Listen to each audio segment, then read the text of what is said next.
Salam sejahtera untuk kita semua. Pelajaran Sekolah Sahabat dengan tema utama Surat Efesus, pelajaran ketiga, Kuasa Yesus yang ditinggikan.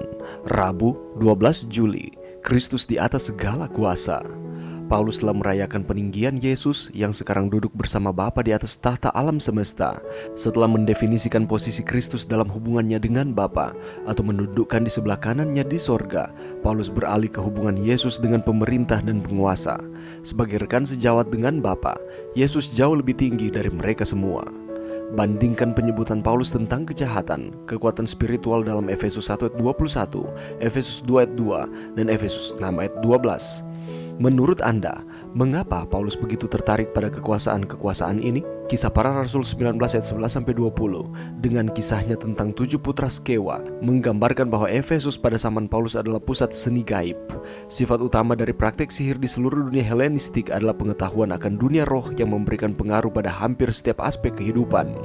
Tujuan dari ahli sihir adalah untuk membedakan roh-roh yang membantu dari hal-hal yang berbahaya dan mempelajari fungsi-fungsi yang berbeda dan kekuatan-kekuatan yang berhubungan dan otoritas dari roh-roh tersebut. Melalui pengetahuan ini, maksud dapat diciptakan atau dengan formula lisan atau tertulis, jimat, dan lain-lain. Untuk manipulasi roh demi kepentingan individu. Dengan formula yang tepat, penyakit yang disebabkan oleh roh dapat disembuhkan atau perlombaan kereta dapat dimenangkan. Clinton A. Arnold, Power and Magic, The Concept of Power in Ephesians, halaman 18. Minat untuk memanggil dewa dan mantra merupakan ciri kehidupan agama di Efesus. Kita boleh baca di dalam Kisah Para Rasul 19 ayat 13. Dan bahkan di antara beberapa orang sampai sekarang ini, Paulus ingin memperjelas hubungan antara Kristus dan kuasa-kuasa. Yesus dimuliakan jauh lebih tinggi dari segala pemerintah dan penguasa dan kekuasaan dan kerajaan. Untuk memastikan jika pendengarnya memahami bahwa tidak ada kekuatan di luar kedaulatan Yesus, ia menambahkan kiasan pada praktek mengumpulkan nama-nama dewa dalam mantra. Tiap-tiap nama yang dapat disebut beralih dari dimensi ruang ke dimensi waktu. Paulus menekankan kronologi tak terbatas dari pemerintahan agung Yesus. Kekuasaannya atas segala kuasa berlaku bukan hanya di dunia ini saja, melainkan juga di dunia yang akan datang.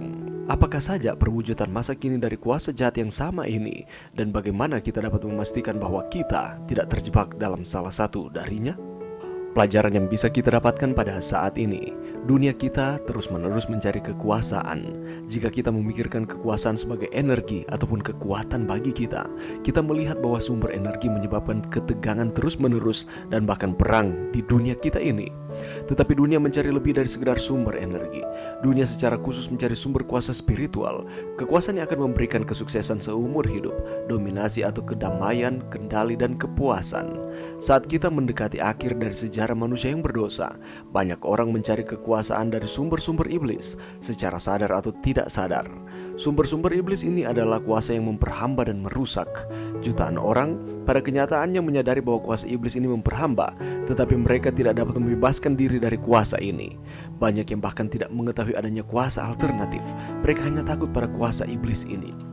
Banyak orang yang lain takut pada kuasa kematian seperti gempa bumi, tsunami, atau lubang hitam dan lain sebagainya. Beberapa takut dengan kuasa dari posisi benda-benda angkasa. Beberapa orang takut akan kuasa selera pribadi atau kemarahan batin. Baru-baru ini, kecerdasan buatan atau AI telah menjadi sumber ketakutan bagi banyak orang. Tetapi sekali lagi, Rasul Paulus menegaskan bahwa kuasa Yesus Kristus jauh lebih unggul, jauh lebih besar dari semua kuasa-kuasa yang ada di dunia ini. Kristus menciptakan seluruh alam semesta dengan segala kuasa dan sumber energinya. Jadi, semua kuasa ini berada di bawah kendalinya. Dia menciptakan kita manusia, dan dia juga dapat memulihkan kita dan menolong kita mengendalikan diri kita sendiri dan masalah batin apapun yang kita takuti. Kristus menciptakan semua malaikat. Sebagian dari mereka memberontak melawan Allah dan menjadi setan, berusaha untuk menguasai dunia, tetapi Allah mengalahkan pemberontakan mereka saat kedatangannya yang pertama, dan pada akhirnya akan menghancurkan kuasa mereka dan diri mereka selamanya pada akhir pertikaian besar itu. Bahkan sekarang, kuasa iblis ini dikalahkan dan tidak dapat memperoleh kemenangan atas apapun ketika kita berada di dalam Yesus Kristus. Oleh karena kematiannya di kayu salib, Yesus menang atas kekuatan-kekuatan kejahatan. Dia yang menaklukkan roh-roh jahat selama pelayanannya di dunia ini telah menghancurkan kuasa roh-roh itu serta memastikan kebinasaannya pada akhirnya. Kemenangan Yesus memberikan kemenangan kepada kita umat-umatnya yang percaya sepenuhnya kepada Tuhan. Walaupun kekuatan-kekuatan jahat berusaha untuk merongrong, mengendalikan akan kehidupan kita, sementara kita berjalan bersama dengan Yesus di dalam kedamaian, sukacita, dan kepastian akan kasih-Nya, maka kita akan menang terhadap setiap kuasa-kuasa jahat yang datang di dalam kehidupan kita. Yesus telah menang terhadap kuasa ini, dan Yesus memberikan garansi, Yesus memberikan kepastian kemenangan kepada kita, asalkan kita terus ada di dalam Tuhan. Sekarang Roh Kudus tinggal di dalam kita serta memberi kuasa kepada kita, dan dengan senantiasa teguh pada Yesus sebagai Juru Selamat dan Tuhan kita, kita dibebaskan dari beban perbuatan-perbuatan kita masa lalu. Kita tidak lagi hidup dalam kegelapan, dalam ketakutan akan kuasa-kuasa kejahatan, dalam ketidaktahuan, dan dalam kesia-siaan dari cara hidup kita yang terdahulu. Itulah sebabnya mari kita terus mengucap syukur, berterima kasih kepada Tuhan kita Yesus Kristus, karena segala sesuatu telah dilakukan untuk kita.